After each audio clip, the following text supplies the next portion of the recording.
공장 안원구의 쇼미더머니.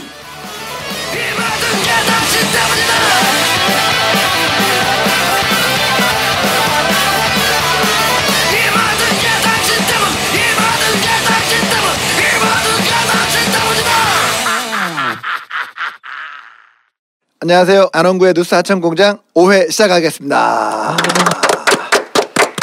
저는 김영삼이고요.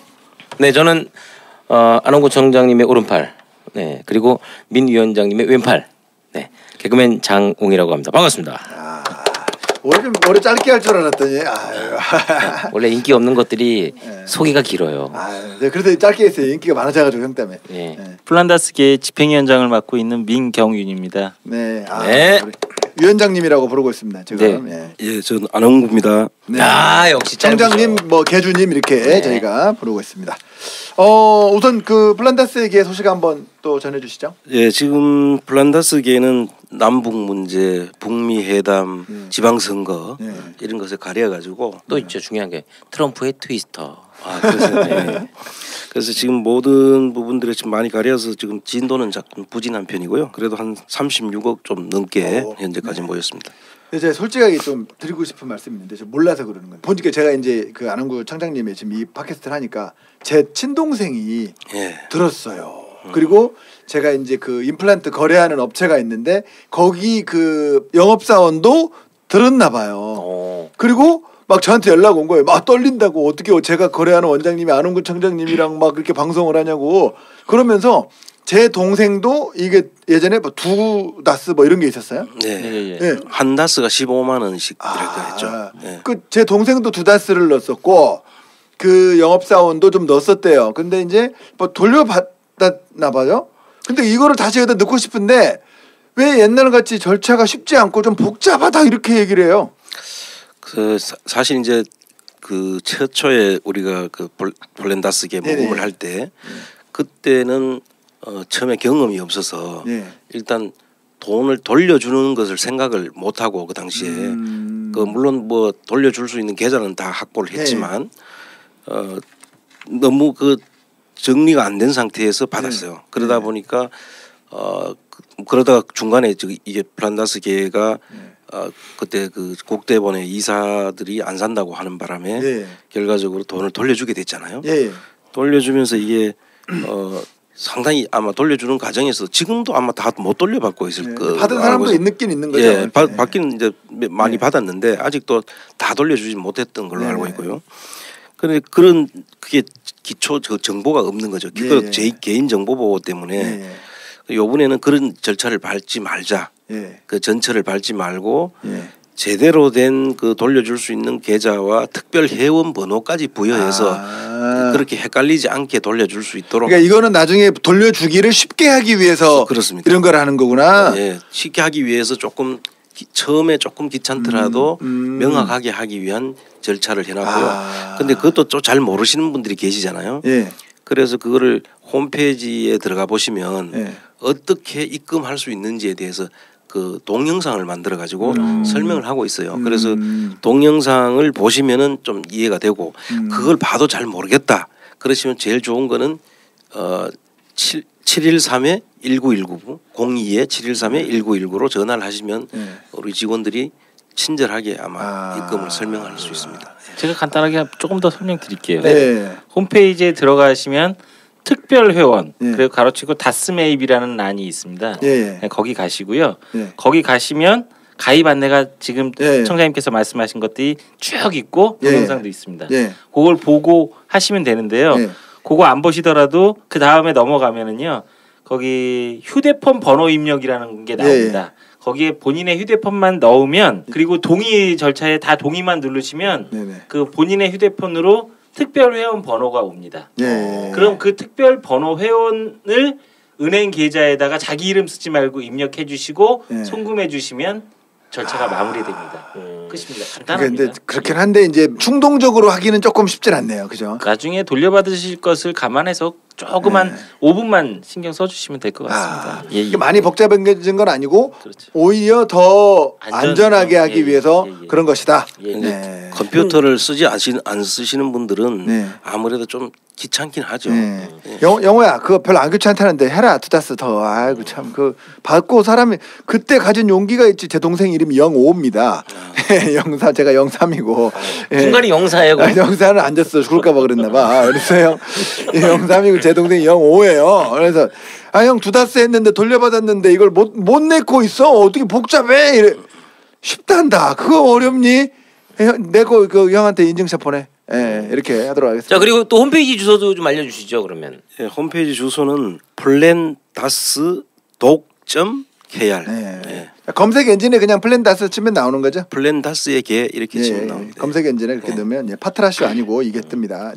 많은 분들이 지금 저 후원을 또 저 팟빵 후원 또 우리 총장님하고 위원장님 또 비롯해서 여기 많은 또 직원분들 커피라도 원두커피라도 또 사 드시게끔 또 후원이 처음보다 좀 많이 늘어나고 있습니다. 감사드립니다. 감사드립니다. 이제 지난번에 이제 이어서 한번 또 가보도록 하겠습니다. 지난번에 하나증권에서 우리 그 자매증지 그 이렇게 해야 기억난다고요. 안 그러면 자배즈 까먹어. 그럼 자배즈 이렇게 했어야 자배즈가 기억난다고. 자배즈 파트너스에 출자했다는 사실에 대해서 우리가 확인 자료가 있다고 말씀하셨잖아요. 한번 자세하게 좀 설명을 좀 해주시죠.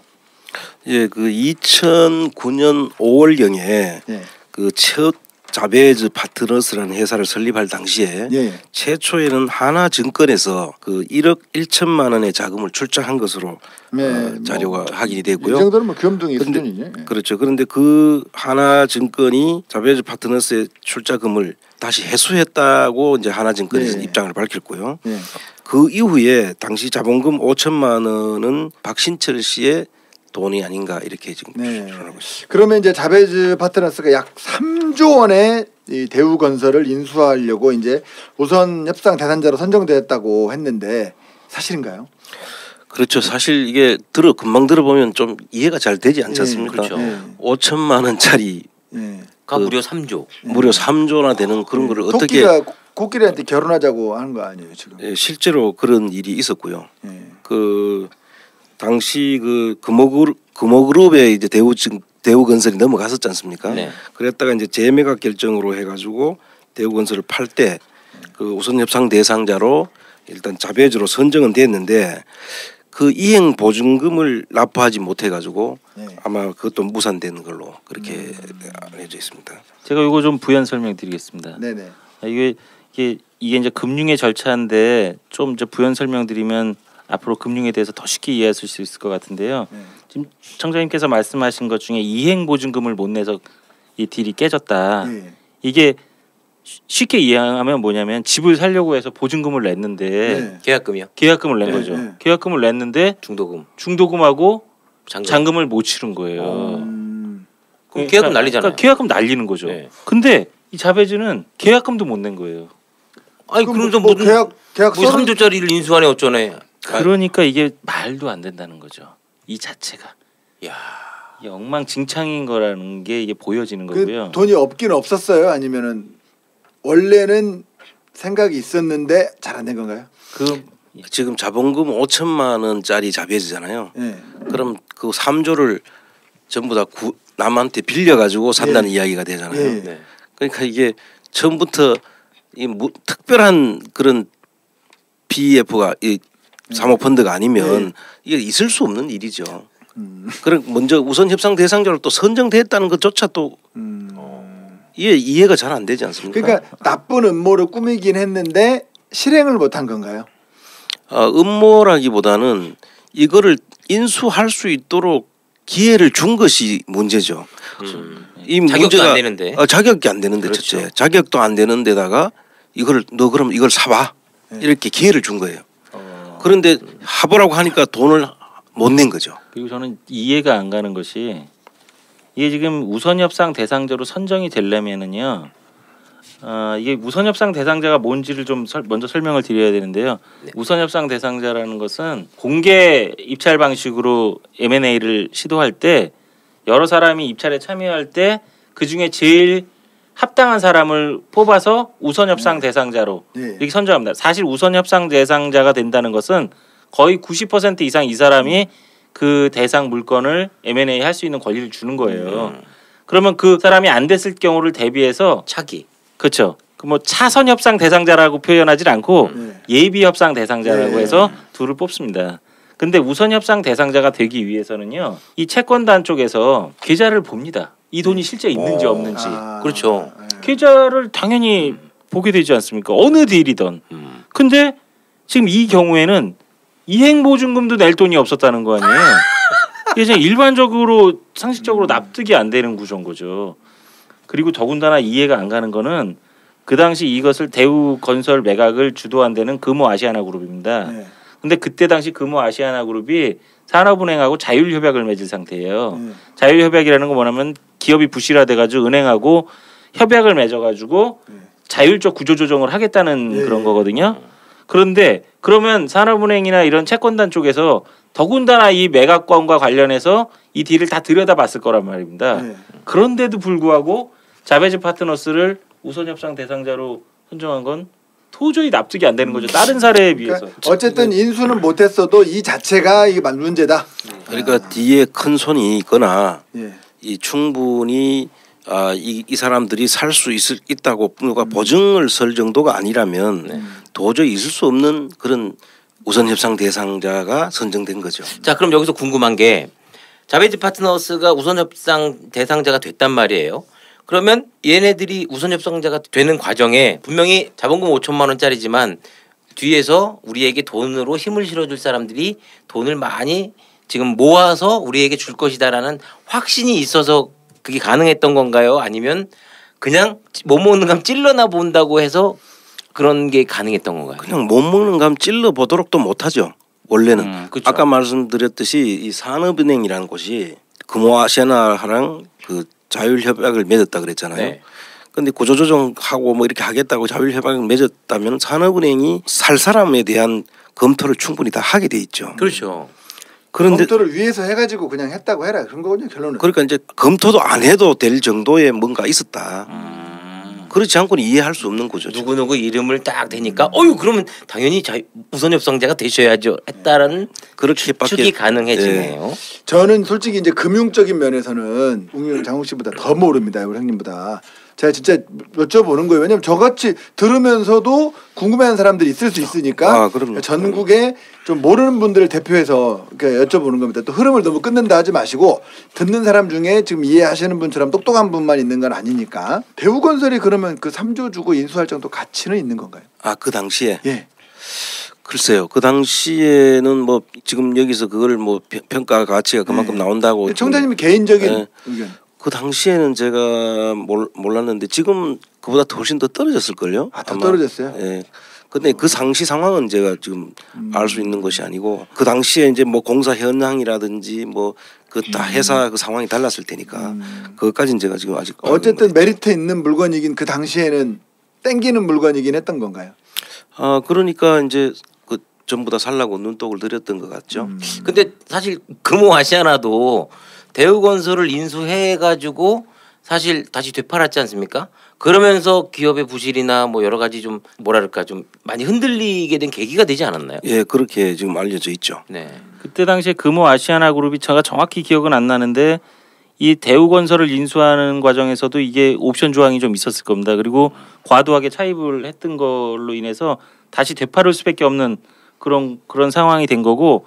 이게 지금 3조가 적당하냐 마냐는 뭐 저희가 실제로 실사를 해보지 않아서 모르겠습니다만 이 3조라는 것의 의미는 그 당시에 금호아시아나가 이 정도는 받아야지 자기네가 저기 채권은행단에서 빌린 돈 또 구조조정에 적합한 그런 비용 정도를 다 감안해서 한 거기 때문에 아마 이게 적정하다고 판단해가지고 이 정도가 이렇게 되지 않았을까 지금은 싶습니다. 조금 더 떨어졌고요. 더 떨어질 수밖에 없죠 지금은. 지금은 현재는. 근데 지난번 방송에서 이 자베즈 파트너스가 경남은행 인수전에도 참여했다. 현재 사모펀드가 정치적 그런 배경 등을 통해서 경제적을 실현하는 전형적인 사례로 뭐 이런 얘기를 이제 설명해 주셨잖아요. 예. 경남은행은 어떻게 된 건가요? 그 당시에 실제로 경남은행은 그 경은사랑 컨소시엄이라는 그 컨소시엄을 형성해 가지고 지역 상공인들하고 그 일부 그 PF들이 모여 가지고 경남은행의 입찰에 참여했던 걸로 돼 있고요. 경은사랑은 경남은행을 줄여서 경은. 그런 걸로 보입니다. 그런데 옛날에 경은이 한번 다 사귀어봤잖아요. 경남은행 인수추진위원회는 그 당시에 자베즈 파트너스하고 트루벤 인베스트먼트가 이제 공동으로 참여를 하는데요. 네네. 아마 이 지금 여기서 앞으로 이 부분도 별도로 또 다뤄봐야 되는데 이 트루벤 인베스트먼트라는 회사를 또 유심히 지켜볼 필요가 있어요. 이거는 트루벤 인베스트먼트의 그 자본금이 천억으로 이제 시작을 하는데 그 1,000억이 누구 자금이냐면은 기업은행에서 500억이 들어오고 포스코에서 500억이 들어와서 만들어진 펀드예요. 포스코 하면 또 박근혜 전 대통령하고 또 인연이 그렇죠. 있는. 그래서 또 기업은행도 그 당시에 이 박근혜 정부 때 이 기업은행 자체 IBK가 그 IBK 안에 그 투자 증권이 따로 있거든요. 네. 그 있는데도 여기다가 사모펀드에다 돈을 500억을 투자를 하고 포스코는 원래 이런 데 펀드에 투자하는 회사가 아니잖아요. 아니 근데 포스코나 기업은행 약간 둘 다 약간은 그 뭐 누군가가 움직일 수 있는 듯한 돈인 냄새가 좀 나네요. 예, 그래서 이 부분은 나중에 이게 뭐를 하냐면은 스포츠 토토라고 들어보셨죠?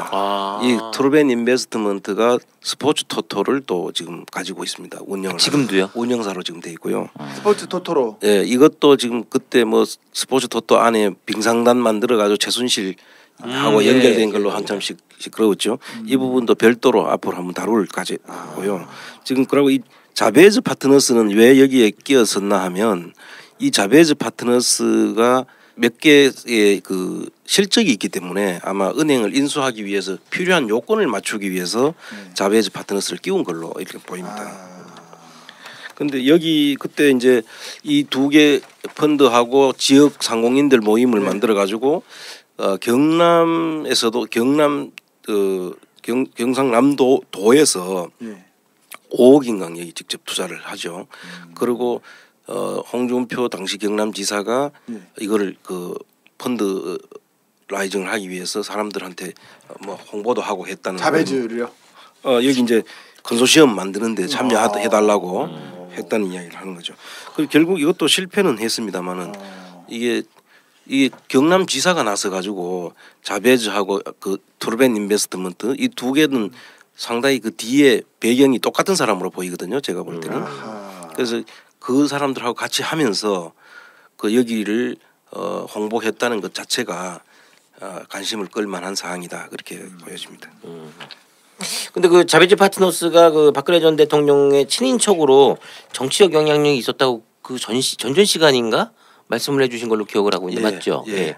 근데 그 트루벤 인베스트먼트에는 과연 어떠한 영향이 있었는지 궁금해지네요. 그렇죠. 사실 이게 그 출자금 그 1,000억을 만들 때 이게 아무도 없으면 절대 안 되죠. 아유, 뭐 안 보이죠. 아니 누가 기업은행하고 포스코에 누가 감히 500억씩 500원도 안 주겠네. 500원도. 예, 그래서 그거를 그 출자하게 만드는 거대한 힘이 있었다. 예. 그래서 그 사람들이 또 나중에 스포츠 토토 운영사가 되고. 야, 그게 지금도 황금알을 낳는 거위입니다. 그렇죠. 그리고 그 스포츠 토토를 통해 가지고 또 이 스포츠 토토 발행액을 증가시키는 또 그런 마법을 부려 가지고 거기서 상당히 많은 금액들을 운용 그 수익으로 올린 것으로 이게 약간 좀 번외적인 얘기가 될 수 있습니다만 그 관련이 없진 않거든요. 제가 우연치 않게 그 스포츠 토토 그 관계자분을 만났는데 웃긴 게 뭐냐면 그게 예를 들어서 1년에 1,000억을 벌어야 되는 사업군이잖아요. 이제 매출을. 근데 1년이 지나기도 훨씬 전에 이 매출을 훨씬 뛰어넘을 걸로 예상되기 때문에 그 금액을 증액을 이게 함부로 많이 못 한다고 하더라고요. 그래서 매년 항상 흑자가 나는 그런 기업이 돼 있더라고요. 지금 보니까. 그렇죠. 아무래도 예. 이 스포츠도 공적인 건가요? 아니면은 이제 스포츠 토토는 원래 그 국민체육진흥기금으로 나중에 수익금이 원래 들어가게 돼 있는데 그 운영 나와서 일부 수익금 중에 일부는 운영금으로 들어가고 나머지는 전부 국민체육진흥기금으로 아마 들어가는 걸로 돼 있는데 그것을 그 당시에 그 빙상단이라는 것을 만들면서 그걸 명분으로 아마 스포츠 토토가 빙상단을 가져서 그 빙상단에 돈이 들어가야 되잖아요. 그래서 스포츠 토토를 더 발행액을 증가시키는 아마 이런 역할을 했는 걸로 보이고 요거는 따로 한번 나중에 한번 다뤄야 됩니다. 그러면 지금 스포츠 토토가 돈을 벌면 그 돈은 어디로 가는 거예요? 지금 스포츠 토토가 돈을 벌어 가지고 일부가 체육진흥기금으로 들어가죠. 네. 그 당시에 아마 이게 올림픽을 앞두고 있어서 평창 동계올림픽에 일부 자원을 그리고 일부는 이 자베즈 파트너스로 아니 트루벤 인베스트먼트로 들어가는 거고요. 트루벤 인베스트먼트가 운용사니까 운용금이 필요할 거 아니에요. 운용사 운영을 하기 위해서. 제가 약간 이해를 했어요. 이제 이게 뭐냐면 그러니까 우선 큰 뭐 잠실 운동장이 있다고 하면 그 안에 매점권을 누구가 딴 거죠. 그래서 그 매점권을 트루벤 인베스트먼트가 그 스포츠 토토고 그걸 따서 자기가 벌고 일부를 잠실 운동장에 내고 약간 이런 식인 거죠. 그러니까 이제 이렇게 아니 청장님이 얘기한 건 쉬운데 우리 김 박사가 얘기하기 더 어려워지네요. 예를 들으니까 더 이상이 돼요. 얘가 적절치 않았어요. 지금 이제 스포츠 토토라는 것은 그야말로 약간 복권이잖아요. 그렇죠. 경기의 그 승률을 맞추는 그 스포츠 토토를 발행을 많이 하면은 이익이 많이 생기는 거죠. 네. 그 배당되는 금액이 이제 얼마냐에 따라 가지고 남는 건 전부 다 이제 일부 기금으로 쓰고 일부는 회사 운영금으로 쓰는데 그거를 발행을 많이 하게 되면은 그 금액이 높아지는 거죠. 근데 그 발행을 많이 하기 위해서 그 당시에 이제 박근혜 정부 당시에 이게 문체부 소관이거든요. 문체부 소관에 그때 문체부 차관으로 있던 그 김종 차관인가요? 그때 이 부분을 이제 아마 발행액을 늘리는데 관여를 했는 것으로 지금 보고 있고 그래서 지금 이 부분은 다시 한번 따로 상세하게 얘기를 한번 나눠봐야 됩니다. 그러면 이제 뭐 이 정도만 있는 게 아니고 뭐 조금 좀 특혜 투자 의혹 사건이 더 있지 않을까 이 자베즈 파트너스에. 그렇죠. 지금 우선 여기서 이제 조금 더 말씀을 드리자면 이 자베즈하고 트루벤 인베스트먼트가 이제 경남은행을 인수하려다가 실패를 하고 이를 대신해서 참여했는 펀드가 이제 사모펀드가 MBK입니다. 근데 이 MBK는 누구하고 관련이 있나 하면 당시 MBK 파트너스의 그 김병주 회장이라고 있었는데요. 이 사람은 또 박태준 전 포스코 회장을 아시죠? 네. 그분의 사위로 알려져 있어요. 그러니까 이게 사모펀드라고 하는 것이 그냥 우리가 그냥 만든다고 해서 돈도 들어오지도 않고 그렇죠. 그 만들어 가지고 될 일은 아닌 거죠. 권력을 가진 자들이 돈 노름하기 이름 숨기고 돈 노름하기 위한 거군요. 예, 그들만의 그러니까 이름은 좀 사모펀드에서 권력펀드로 바꿔야 되지 않을까요? 아니 근데 이거 이름이 왜 MBK라고 했을까요? MB 냄새나게 전혀 상관없는 거기와 상관없는 거죠. 네, 그거하고는 지금 아닌 걸로 알고. 일부러 지금 MB 냄새나게 이름을 이렇게 지은 게 아닐까요? MBK 도나 모여라 MBK다. 뭐 이제 뭐 이런 좀 논면 뭐 문재인 정부다 그 뭐 이니K 이렇게 해가지고 남들이 봤을 때 약간 연관 있는 것처럼 보이게 막 이렇게 하려고 하는 거 그런 건 아니에요? 그때까지만 해도 이게 뭐 MB가 그렇게 영향력이 있을 걸로 생각하고 그래 만드는 건 아닌 것 같아요. 그거는 사실은 김병주 회장의 이름을 따가지고 진 건데 제가 정확히 기억이 나지는 않고요. 그건 MB하고는 관련이 없는 겁니다. 그리고 조금 더 설명을 드리면 이 넷째 사위라고 그랬지 않습니까? 네. 나중을 위해서 하나만 더 기억해 두세요. 저기 박태준 회장의 넷째 사위가 지금 MBK의 회장인 김병주 회장이고 이분이 지금 경남은행에 구원투수로 이제 나중에 다시 들어온 거고요. 이 박태준 회장의 첫 번째 사위가 있어요. 윤영각 파인스트리트 그룹이라고 거기도 사모펀드인데요. 뭐 사위들이 아주 막 잘 나가네요. 그분은 아들이 없죠. 그분이. 네 명의 사위 중에 첫째하고 넷째인데 첫째는 고승덕 변호사도 사위 아니에요? 그렇죠. 고승덕 변호사님도 사위였었죠. 근데 이 윤영각 첫째 회장님은 나중에 나오지만 현대증권 인수 전에 뛰어듭니다. 이거 뭐 사위들이 1위, 2위구만 이거. 그리고 이 윤영각 회장은 그 삼정 KPMG 회계법인이라고 아시나요? 아, 예, 들어봤습니다. 그분의 이거 설립자이세요. 그리고 이 삼정이라는 이름은 박태준 회장이 지어준 거라고 하네요. 예, 이런 것들을 보면 사실 자베즈나 트루벤 인베스트먼트가 이 입찰에 탈락하게 된 것은 사실 현행법에 적합한 사모펀드가 아니었기 때문에 탈락한 거예요. 그럼에도 불구하고 거기에 입찰에 참여했다는 것 자체도 제가 좀 의문스럽고요. 두 번째는 경남도에서 그거를 여기 보면 기사를 보면 970개 정도의 소상공인이나 기업들이 이렇게 참여를 하겠다고 경원사랑 컨소시엄을 한다고 그랬는데요. 지난번에 제가 처음 말씀드렸지만 사모펀드는 47명 이하만 된다고 그랬거든요. 그렇죠. 970명 그러면 공모가 되는 거라 이게 자격도 안 되는 거예요. 그것도 좀 의문스럽고요. 의심보다도. 근데 이렇게 안 되는 걸 알면서 경남도 당시 경남도에서 뭐 심정적으로는 이해가 갑니다. 도의 발전을 위해서 도청에서 나서는 거는 고마운데 근데 이렇게 안 되는 걸 뻔히 알면서 경남도지사가 직접 IR까지 하는 그런 그렇게 하고 있는 게 이거는 조금 좀 제가 적절한 비율을 계속 못 들고 있습니다만은 어쨌든지간에 그 자격은 안 되는데 국가대표로 출전할 기회를 준 거고. 메달은 못 따고 메달은 MBK가 딴 건 거죠. MBK도 못 땄습니다. 못 땄어요? 예.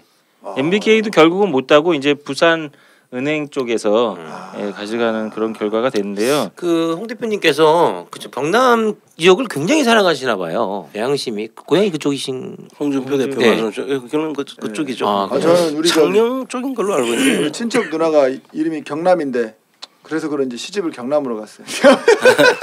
이게 사실은 이제 마산으로 갔어요. 마산으로. 저희가 이제 방송에서 계속 이 사모펀드의 이런 부정적인 측면 또 이제 권력과 가까운 측면만을 얘기하는데 실제로 사모펀드가 이렇게 하라고만 만들어진 펀드는 진짜 아니에요. 근데 이상하게 우리나라에서는 특히나 이 사모펀드가 권력과 유착이 되는 거고요. 그다음에 또 이상하게 우리나라에 들어오는 외국계 사모펀드는 굉장히 포악스러워요. 노동자들을 착취하고 회사에 부실한 회사를 와서 구조조정한다는 명분으로 이상하게 또 헐값에 팔아넘기고 하는 이런 것들 때문에 이 사모펀드가 굉장히 그 나쁜 인식들만 주어져 있는데요. 실제로는 꼭 그런 것은 아니다. 이렇게 좀 이 주식을 사고 팔 때 매매하거나 이제 오늘 어떤 기관이나 외국인이 얼만큼 샀나 볼 때 사모펀드가 또 매수를 하는 경우가 많이 있지 않습니까? 사모펀드가 아니고 우리나라 형태로 그러니까 지난번에 처음에 말씀드렸듯이 주식 사모펀드 PEF는 경영참여형. 그 지금 말씀하신 건 아마 헤지 펀드를 말씀하신 것 같아요. 해지하려고 만든 거.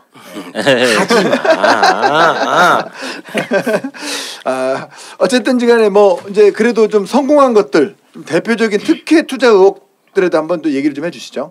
박근혜 정부에서 그 사모펀드로 지금 자베즈 파트너스 이야기를 하고 있는데 자베즈 파트너스가 인수한 것 중에 이제 그린 화재 지금 현재 이름은 MG 손보. MG를 아십니까? 네. 지금 아마 그것이 알고 싶다의 김상중 하였습니다. 그 MG 손보가 지금 이 자베즈 파트너스가 그 인수전에 성공을 한 케이스죠. 그래서 지금 이제 이 뒤에 쭉 나오겠습니다만은 이걸 성공을 했는 게 결과적으로 그게 그 뒤에 있는 그 처음 인수하게 되는 자금들하고 이게 뒤에 있는 그 새마을 금고가 여기에서 등장을 하거든요. 그 새마을 금고가 실질적으로 새마을 금고는 이 비주력 금융사라고 해서 부채 비율이 이제 300%가 이하 될 때 이 보험 회사를 살 수가 있었어요. 그런데 사실 그때 이 그 새마을 금고가 부채 비율이 300% 이하일 수가 없거든요. 그런데 이걸 이제 사게 된 가정이 이제 살 때 그걸 대주주 이제 적격성 문제가 있는데 그 문제를 금융이나 이런 데서 그냥 살 수 있도록 해준 거하고 법은 있고 그냥 다 내둘러서 그냥 해버리는 것만 다. 그래서 이런 부분들이 이제 일단 우리가 봐야 될 게 이걸 살 때와 중간 다리 역할을 한 이 자베즈 파트너스가 이때 새마을금고뿐만 아니라 대유에이텍 대한예수교 총회연금재단 교원나라 인베스트 대우증권, 하나은행 이런 것들이 이제 들어와서 이걸 인수를 하게 되는데 이 돈들을 나중에 또 새마을금고가 다 대신 사줘요. 또 지분을. 결과적으로 이런 모든 것들이 다 그 할 수 없는 일들을 하도록 만들어 주는다는 게 이게 특징이고요. 안원구의 뉴스아청 공장.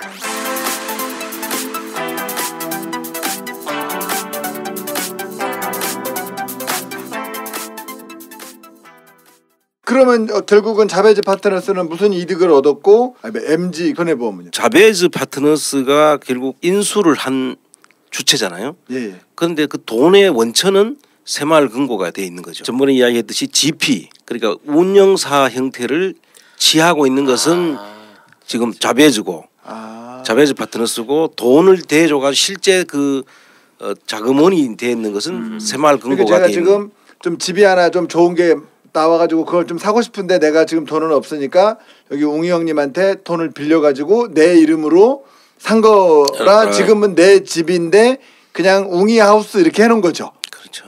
웅이 하우스라고 하고 사실은 내 거고. 예. 벌면 내가 먹으면 되는 거고 이 돈 갚으면 내 거인 거고. 예. 사모펀드를 공부를 했으니까 그 집 이름부터 좀 얘기를 하면 예. 그 집이 이름이 자베즈 제2호 투자 목적 회사라는 회사를 하나 만듭니다. 페이퍼 컴퍼니를. 그게 이제 그 집에 그 GP인 자베즈가 얼마를 투자했는지 확인이 안 되는데요. 거기에 지금 청장님께서 말씀하신 LP들 돈을 꼬은 아까 지금 돈 꼬으셨다고 그랬잖아요. 꼬은 데가 새마을금고가 400억, 대유에이텍이 400억, 그다음에 하나은행이 200억, 그다음에 교원나라 인베스트가 300억, 그다음에 대우증권이 200억. 뭐 이렇게 해가지고 그다음에 대한예수교 총회연금재단도 400억. 뜬금없는 나타나는. 이렇게 돈을 이 사람들한테 꼬아가지고 자베즈 제2호 투자 목적 회사라는 집에 넣어놓고 그린화재라는 회사를 사는 겁니다. 얼마에 산 건가요, 그러면? 한 1,800억에서 한 1,970억 정도의 돈을 주고 산 걸로. 그러니까 남의 돈으로 자베즈가 사서 지금 자기가 운영하고 있는 거죠. 그렇죠. 지난번에 처음에 해드렸듯이 GP 경영권은 자베즈가 가진 거고요. 나머지는 LP 유한 책임사원으로 무한 책임사원인 GP 업무 집행사원은 자베즈가 하고요. 나머지는 투자자인 거죠. 결국은 돈을 많이 벌면 자베즈가 가질 거고 손해 보면 돈 된 사람들이 손해 보는 거죠. 원래는 그렇습니다. 사모펀드의 규정상. 그런데 여기서 이따 설명을 하시겠지만 비밀스러운 요술 공작이 하나 나옵니다. 요술 공작이 또 뭐야? 또 그거는 또 열심히 경영하는 줄 알았더니 또 거기서 또 편법을 해요. 요술 공주 민키가 등장하나요? 그렇죠. 이 자베즈를 우리가 저쪽 알아보면 볼수록 참 이 자베즈는 불패 회사예요. 그러니까 자베즈는 실패가 없는 거죠. 아니 좀 우리도 자베즈한테 조금 힘을 실어주면 미국 애플이라든가 뭐 GE라든가 다국적 기업도 다 인수해 갖고 올 것 같은데요? 그거 국제적으로 키워야 되는 거 아닙니까? 근데 이거는 그런 인위적으로 그렇게 조치를 하는 무슨 큰 힘에 의해서 됐다는 게 이제 문제죠. 실질적으로 불패 경영을 잘해서 불패를 하는 것 같으면 그렇죠. 너무나 좋죠. 네. 그런데 이게 큰 거대한 힘이 뒷받침을 하고 있었던 거 아닌가 할 정도로 이 자베즈가 손댔던 것은 다 일단 그 우리가 보통 땅 짓고 헤엄치기라 그러고 물에 빠질 리가 없는 거죠. 그냥 헤엄치면 되는 거예요. 그럼 시간만 가면 갈수록 돈을 벌게 되는 이명 계약들이 계속 등장을 합니다. 말씀해 주세요. 저 궁금해요. 아니, 그런 것도 어떻게 찾아내셨대? 그래서 이게 지금 결과적으로 이 자베즈 파트너스가 현대증권의 지분을 가지고 있습니다. 그런데 현대상선이 현대증권을 가지고 있잖아요. 그런데 현대증권을 또 이 자베즈가 9.54%를 가지고 있어요. 자베즈 대단한 회사구나. 그리고 아까 이야기했던 이 자베즈라고 하니까 그냥 헷갈리는데 아까 그린 손보 그게 MG 손보가 새마을금고 내에 MG 손보가 된 건데 그거하고 이건 아까 이야기했던 자베즈 2호라고 했지 않습니까? 이 자베즈 안에 몇 개가 있는 거예요, 사실은. 1호, 2호 펀드가 여러 개가 있는 거죠. 그 중에서 일부가 이제 아까 그 손보를 이제 인수를 했고 또 일부가 또 지금 말씀드린 현대증권의 지분을 또 가지게 되는 거예요. 참 5천만 원짜리가 남의 돈 갖고 아주 그냥 제걸 다 이거는 해먹는구나. 현대증권 문제는 우리 그 민 위원장이 너무 잘 아니까 직접 한번 좀 물어보시죠. 뭐 다음에 또 이건 시간을 내서 그 현대상선 문제를 다룰 때 굉장히 중요한 문제이기 때문에 말씀을 드리겠습니다만 그 현대증권을 산 그 집 이름은 자베즈 제1호 투자 목적 회사입니다. 자베즈 제1호. 예, 2011년 12월에 설립이 돼가지고 현대증권 지분 9.54%, 2,257만 7,440주를 삽니다. 한 1,800억에서 1,900억 정도를 주고 사는데요. 그 딜을 제가 계속 추적을 하고 있었는데 그 딜과 지금 말씀드린 이 MG 손해보험의 딜이 유사점이 있습니다. 법으로 금지하는 이명 계약을 둘 다 맺습니다. 법으로 무엇을 금지하냐면 지난번에 말씀드렸듯이 사모펀드는 LP건 GP건 간의 실적 배당형입니다. 이걸 투자를 해가지고 실적이 나면 이렇게 가지는 거고 실적이 안 나고 손실이 나면 그것도 다 각자 책임이에요. 그런데 두 거래 다 LP 또는 자베지에게 확정 수익을 보장해 줍니다. 확정 수익을 보장하는 이명 계약을 맺고 특히 제1호 펀드 같은 경우에는 손실이 났을 경우엔 현대그룹에서 손실을 보전하겠다는 손실보전 각서까지 써줍니다. 그러면 사실은 이건 완전 불법이거든요. 야, 나도 집담보다도 투자하고 싶다. 뭐 예를 들면 지금 제가 로또를 샀는데 안 되면 그냥 그 돈 주는 걸로 뭐 이렇게 사는 거예요? 그렇죠. 근데 그 부분에 대해서 뭐 현대증권 건 다음에 팀장님하고 다시 한번 더 자세히 설명을 하고요. 지금 MG 손보가 된 그린 화재 관련해서 조금 더 설명을 드리자면 사실 그린 화재는 총 자산 규모라든지 영업력으로 보면 우리한테 이름도 그렇게 알려지지 않잖아요. 이제 그게 오히려 이제 새마을금고가 인수했기 때문에 MG라는 이름으로 더 많이 알려졌지. MG를 하십니까? 그 전에 그린 화재라는 것은 사실 별로 중요한 회사가 아니었죠. 이름을 잘 지었는지 괜히 언제 있을 법한 그런 회사 이름이긴 해요. 약간. 그렇죠. 그런데 이 사실 금융회사는 대부분의 사실 그 허가건이거든요.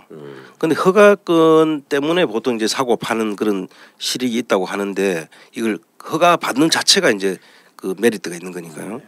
근데 이거는 뭐 그렇게 규모도 크지도 않고 사실은 그런 문제의 회사인데 이거를 그냥 그야말로 파산시켜도 될 일이거든요. 그 뭐 크게 문제가 안 될 큰 규모도 아니고 그래도 시장 충격이 그렇게 클 회사가 아닌데 이거를 MB 정부에서 이 그린 화재를 이제 매각으로 결정을 하는 거죠. 살려서 파는 걸로. 그리고 거기에 뭐 방송에서 직접 말씀드리긴 좀 그런데 이 뒤에 이제 MB 사위하고 나중에 이 파산 당시에 회장이었던 이영두 회장이라고 있는데 둘이가 이제 그 당시에 시중 소문이에요. 뭐 이건 확정된 건 아닌데 아마 뭐 주가 조작 이야기가 한참 있었던 걸로 이야기가 돼요. 그래서 그게 이거를 파산을 시켰을 경우에는 그 부분들이 이제 다 새로 이제 드러날 수 있었지 않나 하는 의심을 하고 있어요. 그래서 파산시키지 말고 넘겨버리는 거예요? 살려서 넘기자. 아마 그렇게 결정했지 않냐는 의혹이 지금 있는 거죠. 의혹이. 지금 그때 당시 시기를 보면은요. 2012년 8월 23일 날 그린 화재보험의 매각 공고가 납니다. 그러니까 2012년 12월에 대통령 선거가 있습니다. 그러면 그 당시에 MB 정권 말기라는 거거든요. 지금 말씀드렸듯이 그린 화재는 그때 당시 이 매각가가 한 1,800억, 2,000억 정도 사이면 금융기관으로서는 그렇게 메리트가 있는 회사는 아니에요. 시장 지배력이 있는 것도 아니고 실제로 이 회사가 영업력이 뛰어나가지고 이 회사를 가졌을 때 크게 뭐 시너지 효과가 있을 거다 이렇게 판단하기도 어려운 거예요. 그럼 사실 하나 죽여도 그만인 거고, 그런데도 굳이 이걸 팔거든요. 그거는 그 당시에 여러 가지 의혹들이 있었던 건 사실입니다. 그렇지만 뭐 그거를 누가 지금 확정적으로 얘기할 수는 없는 것이고요. 이 유일하게 그 보험사 중에 이 그린 화재 불패의 신화를 갖고 있습니다. 이게 최초로 국제 화재로 출발했던. 국제 화재 많이 들어봤어요. 그게 그린 화재가 된 겁니다. 그러다가 이것이 자배즈한테 팔리면서 MG 손보가 되는데 지금도 그다지 영업력이나 시장 지배력을 갖고 있지 않음에도 불구하고 이번에 자배즈가 이걸 또 내놨는데 이번에는 오릭스하고 미래에셋 대우증권에서 인수를 추진합니다. 오릭스면 일본의 그 그렇죠. 사채 회사 때. 그런데 오릭스 야구단 오릭스는 지난번에 자배즈와 함께 현대증권 인수 전에 맞다. 뛰어들었던 회사입니다. 뭔가 좀 사람들한테 다시 한번 의혹을 일으키게. 그럼 이거를 걔네들이 사면은 이 자배즈는 무슨 이익인 거예요? 자배즈는 자기네들 투자원금 다 털고 나올 수가 있잖아요. 그러면 이제 차액을 또 먹는 거예요? 그렇죠. 기존에 수수료를 자기들이 먹을 수 있고. 근데 이제 지금 여기서 이제 매가 간다 이렇게 이야기하는데 이제 보험회사는 RBC 비율이 있잖아요. RBC 지급 여력. 잘 모릅니다 저희는. 그러니까 보험회사에서 보험금을 찾아가려고 할 때 돌려줘야 되잖아요. 보험 일시에 누가 찾아가 그 지금 여력 비율이 뭐 150%가 이렇게 돼야 되는데 지금 현재 한 100% 정도밖에 안 되니까 그걸 채워놔야만 이게 이제 계속 굴러갈 수가 있는 거죠. 그래서 RBC 비율이 중요한데 그 지금 여력 비율을 맞추기 위해서 이제 돈을 더 넣어야 되는 거죠. 그래서 돈을 넣는 것이 이제 주인이 되는 거예요, 실제로. 그걸 인수하는 셈이 되는 거죠. 그렇게 되면 결과적으로 그 전에 넣었던 돈들은 이미 결손이 나고 그 문제가 생긴 거죠. 그런데 이제 누가 사주게 되면은 자기들이 그 가지고 그 넣었던 부분들을 일부 찾아갈 수도 있고 자배즈 입장에서 보면 새마을금고나 이런 쪽에서는 돈 들어갔던 게 다 손실을 본 게 되잖아요. 자배즈 입장에서는 자기들이 들어간 돈이 크게 없으니까 자기들 오히려 중간에서 GP로서 그 팔고 나는 수수료를 먹을 수 있는 그런 구조가 되는 거죠. 여기서 GP라 하면 업무집행사원, 무한책임사, 집행사원. 그러니까 이제 우리가 경영권을 가진 용어를 조금 더 설명을 드리자면 보통 GPLP 그래서 업무집행사원, 경영을 책임지는 그런 걸 GP라고 하고 그냥 재무적 투자, 유한책임사건 돈만 빌려주고 그 돈에 대한 이자와 원금을 받아가려고 하는 그런 사람들이 우리가 LP라고 하는데 그걸 또 다른 말로 SI, FI 이렇게도 표현해요. 이제 SI는 전략적 투자자. 그러니까 그분들은 경영을 할 사람. 그다음 FI라고 하는 사람들은 재무적 투자자. 그 이제 LP와 FI가 유사하고 GP와 SI가 유사하다. 이렇게 이해를 하시면 되겠습니다. 저희 보통 치과 의사들은 GP는 그냥 보통 전문의가 아닌 일반 치과 의사들 제너럴 프랙티스 그래서 GP라고 많이 하는데. 그래서 그 이 사건에서 보실 거는 이제 그 당시에 굳이 그렇게 MB 정부 말기에 이걸 매각 공고를 내 가지고 할 이유가 없었을 것으로 보이는데 그렇게 한 부분이 의문이고 왜 그때 그렇게 했는지에 대한 의문부터 풀어야 이 사건이 풀릴 것 같아요. 그리고 두 번째로는 2012년 11월 12일 날 예금보험공사에서 이 사모펀드 자배즈 제2호 투자 목적 회사를 우선 협상 대상자로 선정합니다. 근데 이 의혹에 대해서는 뭐 검찰 수사라든가 어떻게 뭐 하나도 이루어진 게 없나요? 분명 의혹은 굉장히 많고 큰 것 지금 같은데. 저희는 이거 보면 말도 안 되는 거에다가 돈 다 끌어다가 모아주고 걔네들은 그 돈 굴려가지고 지금 뭐 이렇게 먹었든 저렇게 먹었든 돈이 굴르면 콩고물이 막 떨어질 테니까 그렇게 하고 팔고 나가도 돈이 나올 텐데 근데 결국은 아무 수사도 없고 뭐 아무것도 없는 거 아니에요? 그러니까 이제 금감원에서 이제 대주주로서 적격성이 없는데 대주주가 될 수 있게 해줬다든지 또는 임명 계약을 해가지고 자배즈는 손해를 보지 않도록 한다든지 뭐 이런 또 될 수 없는 여러 가지 조건들을 해준 것만 가지고도 금감원에서 사실은 이 부분들을 문제를 삼아야 되고 그렇죠. 그다음에 고발도 해야 되거든요. 이 부분들은 법을 어겼고 그 업무 방해죄도 해당이 될 수도 있고 여러 가지 요건이 다 해당되는데도 불구하고 그러면 금감원이 안 하면 우리는 아무것도 못 하는 거예요? 그렇죠. 지금 이 전체 부분에 대해서 검찰이나 금감원에서 어떤 조치도 안 취하는 걸 보면 이게 또 그 뒤에 큰 손이 있지 않느냐. 그럼 지금이라도 지금 이제 우리가 믿는 우리 문재인 정부는 이제 참신하고 맑고 깨끗한 문재인 정부에서 못 하나요? 그렇게 하라고 지금 저희들이 이야기를 하고 있는 그럼 것이죠. 이제 방송을 들었으니까 청원 넣어야겠네요. 네, 다음 주에 바로 시작하도록 하겠습니다. 하라고. 뭐 일부는 했어요. 일부는 했는데 이게 이제 항상 쓰는 수법들이 있습니다. 금감원이나 또 이런 데는 하는데 되게 약하게 처벌하고 남들한테 시끄러지지 않도록 그냥 좀 조용히 엎드려 있는 거죠. 이런 건데 지금 어쨌든 간에 예금보험공사도 그 당시에 논란이 있었던 거예요. 우선협상자로 대상자로 선정하게 될 때 뭐 이제 이거는 뭐 언론에서만 난 건데요. 그 당시에 이제 그 김주현 예금보험공사 사장이 뭐 박근혜 대통령 동생인 박지만 씨하고 고교 동창이다 뭐 이런데 사실 이 정도만 가지고 이게 이렇게 연결고리를 찾는 건 너무 멀고요. 이건 또 좀 확인도 사실 잘 안 됐는데 중요한 건 뭐냐면 당시에 매각과정을 감독한 성인석 금감원 손해보험 서비스국장이 현 그 당시에 김성삼 새마을금고 신용공제사업 대표이사와 금감원에서 함께 일을 했다는 거예요. 그리고 이 성인석 전 국장은 MG손보 초대 부사장으로 자리를 옮겼어요. 실제 옮겼는데 퇴직 공직자 취업 제한 규정에 따라서 부사장직을 띄게 된 거예요. 그러니까 금감원이 이 부분을 쭉 관리를 해줬는데 그 당시 금감원 출신이 거기 부사장으로 갔는데 보니까 이게 퇴직 공직자 취업 제한에 의해서 쫓겨났을 뿐이지 실제로는 다 가긴 간 거예요. 괜히 이걸 지금 합리적인 추론만 하더라도 이게 정상적으로 이게 금감원에서 절차가 지켜졌다고 보기 어려운 거죠. 검찰이나 금감원이 지금 다 해야 되겠네요.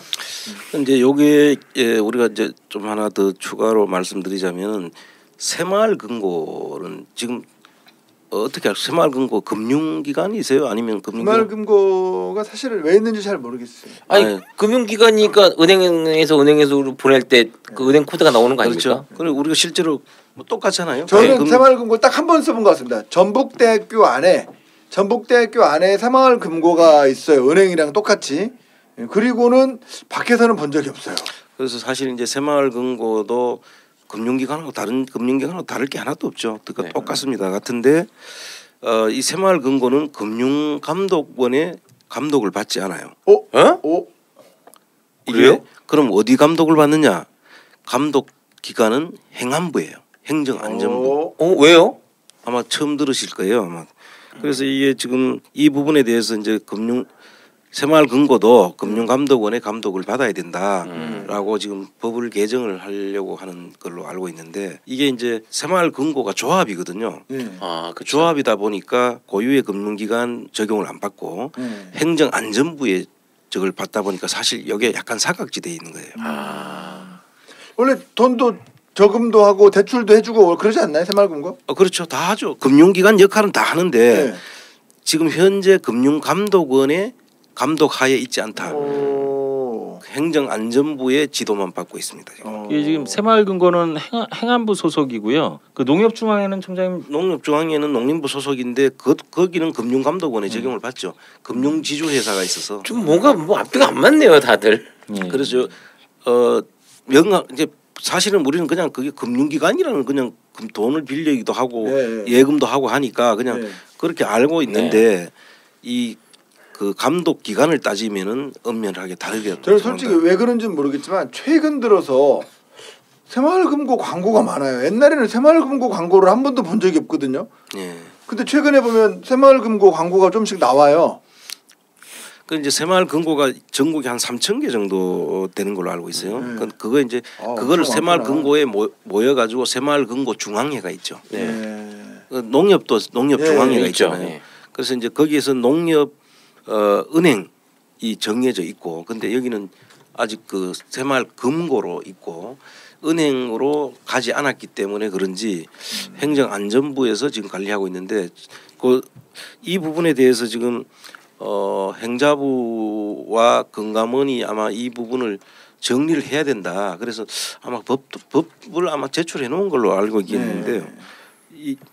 어쨌든 금감원의 직접적인 적용을 안 받고 있다. 근데 사실 뭐 금감원도 그렇게 믿을 만한 곳이 아니라 또 거기다 또 무조건 갖다 놓는다고 해결될 것도 아닌 것 같기도 하고. 당시에 이게 논란이 됐던 거는요. 그 지금 청장님 말씀하신 거에 저기 그 답이 있는데요. 그렇게 새마을금고는 사실 보험업을 할 수가 없어요. 법 규정상 네. 행정안전부 소속이기도 하고 거기 규정에 보면 그런 것들이 있는데 예금보험공사가 그것을 알고서도 우선협상 대상자로 선정한 거 아니냐 하는 의혹이 일기 시작한 거예요. 권한까지 준 거네. 예. 그런데 그건 누구나 봐도 논란이 있고 그러면 배제하는 것이 맞는데 그렇게 줬다는 거예요. 근데 두 번째로는 그 다음에 2013년 2월에 박근혜 대통령이 당선되자마자 금융위원회하고 금융감독원하고 그냥 최종 인수를 승인해 버려요. 아, 아름답네. 예, 그래 버리니까 이제 그 다음부터는 이제 논란이 더 확산이 되게 됐는데 이 문제는 이제 여기 아까 그 이명 계약에 있는 겁니다. 청장님하고 이제 그 하게 된 이명 계약에 있는 건데요. 새마을금고가 아까 400억, 대유에이텍이 400억, 그 다음에 대유에이텍은 결국 대유그룹의 그 박영호 회장이 결국은 이걸 대준 거죠. 그러니까 그리고 3개월 만에 사실은 팔아요. 그걸 어디다 파느냐면 새마을금고에 팝니다. 그리고 나중에 밝혀진 건데요. 대한예수교 총회연금재단에 새마을금고가 연 6.5% 수익 확정 수익을 지급하겠다는 이명 계약을 맺은 게 드러납니다. 연 6.5%요? 예. 아, 사채네 완전히 이거. 예. 그리고 나중에 이것도 다 새마을금고에서 여기 지금 있는 하나은행이고 대우증권이고 뭐 교원나라 인베스트고 이런 대부분 거의 99% 이상의 이 LP 자금을 다 사줍니다 지금. 결국은 처음에는 그냥 그 사람들은 저기만 해준 거네요. 이걸 뭐 우리 민 위원장이 포함하기로 뭐 공갈포인가 뭐 이렇게 금융회사에서는 이런 걸 공갈포라고 그럽니다. 그러니까 실질적으로는 들어올 사람이 아닌데 이름으로 직접 투자하는 것처럼 하고 그 이름만 이제 연예인 이름 빌려서 저기 술집 오픈하는 거 이런 거 아니에요. 그래서 연예인은 손해 보는 거 아무것도 없이 야 이거 뭐 장훈 김영삼의 뭐 포차 이렇게 해놓고 막상 우리는 니네들이 뭐 1억씩 냈다고 해. 그리고 너네들한테는 사실 1억 5천 줄게 이렇게 해놓은 거고 사실은 다 자기들이 우리 이름으로 하고 자기 거 다 됐을 때 우리한테 확정 수익을 줘버리고 그냥 우리는 이름만 줬다 빠진 거가 되는 거죠. 그리고 결국은 이게 보면 나중에 이제 새마을금고가 책임을 다 지는 거잖아요. 결과적으로 그 일단 다 나중에 다시 지분을 인수하니까 그럼 새마을금고가 왜 이렇게 했을까예요, 사실. 행안부에서 또 이렇게 잘 안전하게 마을금고도 안전하게 잘 지켜나 주나 보네요. 행안부에서도 그걸 말려야 되겠죠. 행안부가 감독기관이니까 사실은. 그런데 안 되는 것도 그냥 지나간 것도 행안부도 그때 당시 행안부가 이걸 살 수 있도록 해준 것 그것도 감독을 받아야 될 텐데 그 거기까지도 움직일 수 있는 큰 그 위에까지도 뭐 그냥 다 지나갈 수 있는 뭔가 뒤에 뒷받침이 있었지 않느냐 하는 의혹이 제기되는 대목이죠. 지금 현재 그 새마을금고에서는 자기네들은 이걸 인수하려고 했던 게 아니라는 거예요. 경영에 참여하지도 않았고. 그럼 뭐? 그럼 뭐냐 이거지. 도대체 그러면 경영에 참여도 안 하고 이게 지금 논란이 되는 건 뭐냐면 자배지라는 걸 통해서 보험업에 우회 진출한 것이라는 의혹을 지금 계속 사고 있는데 아니라는 거예요. 자기네들은. 그리고 실제로 지금 다시 파니까 또 아닌 게 맞기도 한 것 같아요. 실제로 그냥 이용당한 거잖아요. 예. 근데 자배지는 자기네가 경영은 또 했어요. 근데 또 이명 계약을 한 걸 보면 새마을금고가 다 대줬어요 돈을. 결국은 나라 돈으로 구색 맞춰서 장사하고 터는 거네요. 그러니까 이제 쭉 이제 자금 이명박 박근혜 시절에 있었던 이 금융 비리 쪽을 우리가 이제 추적하다 보면 대체로 이게 어떤 특정한 오너가 없는 은행이나 그 뭐 농협 은행, 이 새마을금고 이런 쪽이 그게 이용되는 거예요. 뚜렷한 그 오너가 직접 있는 데는 그렇게 안 들어가잖아요. 그리고 공기업이나 뭐 또 이런 주인이 없는 그야말로 국민기업 내지는 뭐 주인이 없는 이런 데를 이용해 가지고 이런 일에 그냥 총알바지로 쓴 것 같아요. 네, 뭐 솔직히 아마 저한테 그런 권리를 준다고 해도 저도 아마 그 농협이나 마을금고를 이용할 것 같습니다. 보면 그 두 분들은 참 복이 많은 것 같아요. 왜냐하면 그게 본인들의 머리에서 나왔다고는 전혀 생각하지 않고 어쨌든 우리가 또 화가라 그러잖아요. 이게 그림 그려주는 사람이 또 측근에 있으니까 이렇게 하면 또 얼마 또 끄잡아낼 수 있습니다. 이렇게 하면 또 얼마가 모입니다라고 또 이거 플랜 짜주고 또 그림 그려주는 사람이 옆에 있는 거 보면 근데 디테일합니다. 이렇게 좀 가까운 친척도 아니고 이렇게 먼 친척까지 혹시라도 굶을까봐 이렇게 막 조카 사위, 처조카 사위의 조카까지도 이렇게 배려하는 그 따뜻한 모습. 예, 참. 네. 어째 보면 그 사람들이 배려를 받은 게 아니라 그 사람들이 쓰임을 당하지 않았나? 그 사람들이 이용? 그렇게도 볼 수 있는 부분이죠. 네. 그렇죠. 각하께서 형님한테 다스를 드린 게 아닌 것처럼, 그렇죠. 다스가 형님 거가 아닌 것처럼. 여기서 또 주목할 게 있습니다. 이 특징이 있습니다. 자배지의 거래는 그게 주로 이명 계약이 있고요. 네. 그러니까 그 주로 이명 계약이라는 건 수익률을 보장해주는 불법 행위였다는 거고, 또 하나 있습니다. 이행 보증금을 낼 돈이 없다는 게 또 여기들 보면 우선 협상 대상자로 선정된 자배지 파트너스가 60억 원의 이행 보증금의 납부가 어려웠는지 대우그룹으로부터 빌려서 납부를 했다는 거죠. 이게 또 이제 언론에 나와서 논란이 됐는데요. 그런데 생각을 해보면 그 예금보험공사도 그렇고 이 금융감독원도 그렇고 금융위원회도 그렇고 어떻게 계좌를 다 확인을 했을 텐데 이행보증금 60억 원을 못 낼 정도의 사모펀드에다 이거를 허가해 준다? 다른 사모펀드였으면 이게 과연 그랬을까라는 의문을. 그렇지. 한숨이 너무 깊어지신 것 같아요. 아니 그게 아니라 참 이거는 손짓고 훔친 게 아니라 그냥 보트를 태워서 건네준 것 같습니다.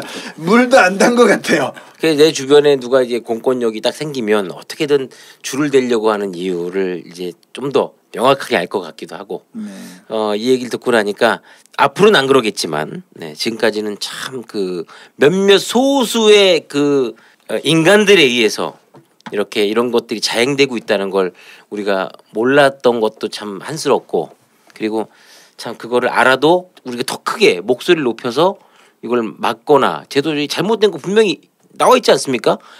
그걸 누구 하나 이걸 누가 벌하지 못했다는 거에 대한 진짜 이 분통함이 굉장히 큽니다 진짜. 화가 나네요. 특히나 이제 이 부분에 대해서 저희가 주목해야 될 거는 이제 우리 총장님이 항상 그 목표로 삼고 활동하시는 게 이제 이 부정하게 그 축지했던 재산들을 환수하는 그런 노력들을 하시는 거잖아요.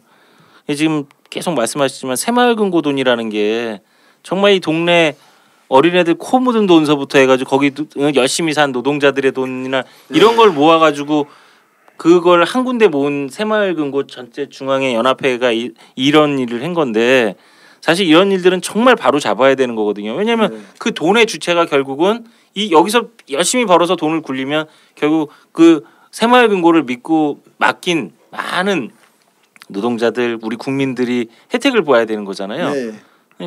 바로 잡아야죠. 반드시 바로 잡아야 되는 알겠습니다. 상황입니다. 저희가 어쨌든 이렇게 안원구에도 사천공장 5탄을 이제 맞춰 보도록 하고요. 다음 시간에는 이제 우리 현대그룹의 또 비선실세 예고를 해야 됩니다. 그래야 그쪽 사람들이라도 긴장하고 들을 거 아닙니까?